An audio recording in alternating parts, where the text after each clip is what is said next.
विद्यार्थियों, आज हम राजस्थान के धार्मिक विचारकों में संत दादू दयाल के बारे में अध्ययन करेंगे। दादू दयाल हिंदी के भक्ति काल में ज्ञानाश्रयी शाखा के प्रमुख संत कवि थे। इनके 52 पट शिष्य थे, जिनमें गरीबदास, सुंदरदास, रज्जब और बखना मुख्य है। दादू के नाम से दादू पंथ चल पड़ा। ये अत्यधिक दयालु थे, इस कारण इनका नाम दादू दयाल पड़ गया। दादू हिंदी, गुजराती, राजस्थानी आदि कई भाषाओं के ज्ञाता थे। इन्होंने शब्द और साखी लिखी। इनकी रचना प्रेम भावपूर्ण है। जात पात के निराकरण, हिंदू मुसलमानों की एकता आदि विषयों पर इनके पद तर्क प्रेरित न होकर हृदय प्रेरित हैं।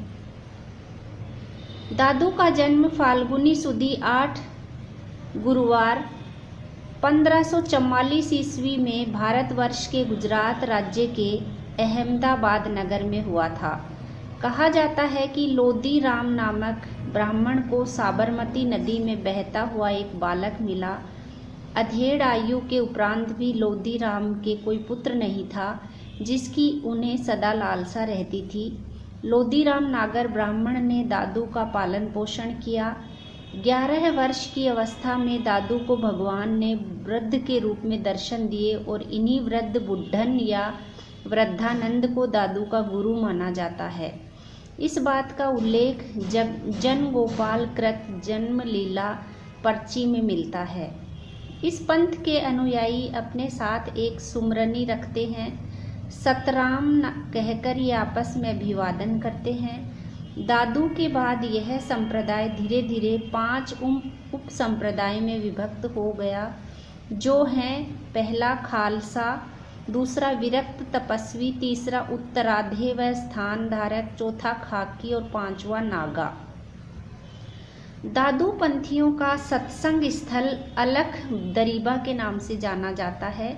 दादू दयाल के समकालीन हिंदुस्तान के बादशाह अकबर की दादू से भेंट 1586 ईस्वी में फतेहपुर सीकरी में हुई। सत्संग 40 दिन तक चलता रहा। अपनी प्रिय से प्रिय वस्तु परोपकार के लिए तुरंत दे देने के स्वभाव के कारण उनका नाम दादू रखा गया। आप दया, दीनता व करुणा के खजाने थे। क्षमाशील और संतोष के कारण आप दयाल अर्थात दादू दयाल कहलाए। विक्रम संवत 1620 में 12 वर्ष की अवस्था में दादू जी गृह त्याग कर सत्संग के लिए निकल पड़े। केवल प्रभु चिंतन में ही लीन हो गए। अहमदाबाद से प्रस्थान कर भ्रमण करते हुए राजस्थान की आबू पर्वतमाला, तीर्थराज पुष्कर से होते हुए करडाला धाम जिला जयपुर पधारे और पूरे 6 वर्षों तक लगातार प्रभु की साधना की कठोर साधना से इंद्र को आशंका हुई कि कहीं इंद्रासन छीनने के लिए वे तपस्या नहीं कर डाले। इसलिए इंद्र ने उनकी साधना में विघ्न डालने के लिए अप्सरा रूप में माया को भेजा, जिसने साधना में बाधा डालने के लिए अनेक उपाय किए, मगर उस महान संत ने माया में व अपने में एकात्म दृष्टि से बहन व भाई का सनातन प्रतिपादन कर उसके प्रेम चक्र को एक पवित्र सूत्र में बांधकर शांत कर दिया। संत दादू जी विक्रम संवत 1625 में सांभर पधारे। यहाँ उन्होंने मानव के भेद को दूर करने वाले सच्चे मार्ग का उपदेश दिया। तत्पश्चात दादू जी महाराज आमेर पधारे और वहाँ की सारी प्रजा और राजा उनके भक्त हो गए। उसके बाद वे फतेहपुर सीकरी भी गए, जहाँ पर बादशाह अकबर ने पूर्ण भक्ति व भावना से दादू जी के दर्शन कर उनके सत्संग व उपदेश ग्रहण करने की इच्छा प्रकट की तथा लगातार 40 दिनों तक दादू जी ने सत्संग करते हुए उपदेश ग्रहण किया। दादू जी के सत्संग से प्रभावित होकर अकबर ने अपने समस्त साम्राज्य में गौ हत्या बंद का फरमान लागू कर दिया। उसके बाद दादू जी महाराज नराणा पधारे और उन्होंने इस नगर को साधना, विश्राम तथा धाम के लिए चुना और यहाँ एक खेजड़े के वृक्ष के नीचे विराजमान होकर लंबे समय तक तपस्या की। और आज भी खेजड़ा जी के वृक्ष के दर्शन मात्र से तीनों प्रकार के ताप नष्ट होते हैं, ये मान्यता है। यहीं पर उन्होंने ब्रह्मधाम दादू द्वारा की स्थापना की। जिसके दर्शन मात्र से आज भी सभी मनोकामनाएं पूर्ण होती है, ऐसी मान्यता है।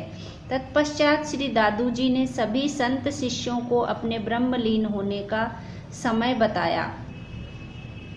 ब्रह्मलीन होने के लिए निर्धारित दिन ज्येष्ठ कृष्ण अष्टमी संवत 1660 के शुभ समय में श्री दादू जी ने एकांत में ध्यान मग्न होते हुए सत्य राम शब्द का उच्चारण कर इस संसार से ब्रह्मलोक को प्रस्थान किया। श्री दादू दयाल जी महाराज के द्वारा स्थापित दादू पंथ व दादू पीठ आज भी मानव मात्र की सेवा में निर्विघ्न लीन है। वर्तमान में दादू धाम के पीठाधीश्वर के रूप में आचार्य महंत श्री गोपाल दास जी महाराज विराजमान है। वर्तमान में भी प्रति वर्ष फाल्गुन शुक्ल अष्टमी पर नरेगा धाम में भव्य मेले का आयोजन होता है तथा इस अवसर पर 1 माह के लिए भारत सरकार के आदेश अनुसार वहां से गुजरने वाली प्रत्येक रेलगाड़ी का नारायणा स्टेशन पर ठहराव रहता है। उनके उपदेशों को उनके शिष्य रज्जब जी ने दादू अनुभव वाणी के रूप में सम्माहित किया, जिसके लगभग 5000 दोहे शामिल है। संत प्रवर श्री दादू दयाल जी महाराज को निर्गुण संतों जैसे कि कबीर और गुरु नानक के समकक्ष माना जाता है तथा उनके उपदेश व दोहे आज भी समाज को सही राह दिखाते आ रहे हैं। दादू दयाल का उद्देश्य पंथ स्थापित करना नहीं था, परंतु वे इतना अवश्य चाहते थे कि विभिन्न संप्रदायों के बीच सहिष्णुता व समन्वय की भावना पैदा करने वाली बातों का निरूपण किया जाए और सभी के लिए एक उत्कृष्ट जीवन पद्धति का निर्माण किया जाए। इस तरह व्यक्तिगत व सामूहिक कल्याण की भावना के परिणाम स्वरूप दादू पंथ का उदय हुआ। सुंदर दास ने गुरु संप्रदाय नामक अपने ग्रंथ में इसे परब्रह्म संप्रदाय कहा है। परशुराम चतुर्वेदी इस संप्रदाय का स्थापना काल 1573 ईस्वी में सांभर में मानते हैं। परब्रह्म संप्रदाय का पूर्व नाम ब्रह्म संप्रदाय भी है, लेकिन सर्वाधिक लोकप्रिय नाम दादू पंथ ही है।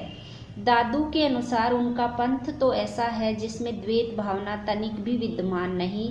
सभी संप्रदायों में के लिए इस पंथ में आदर की भावना मौजूद है।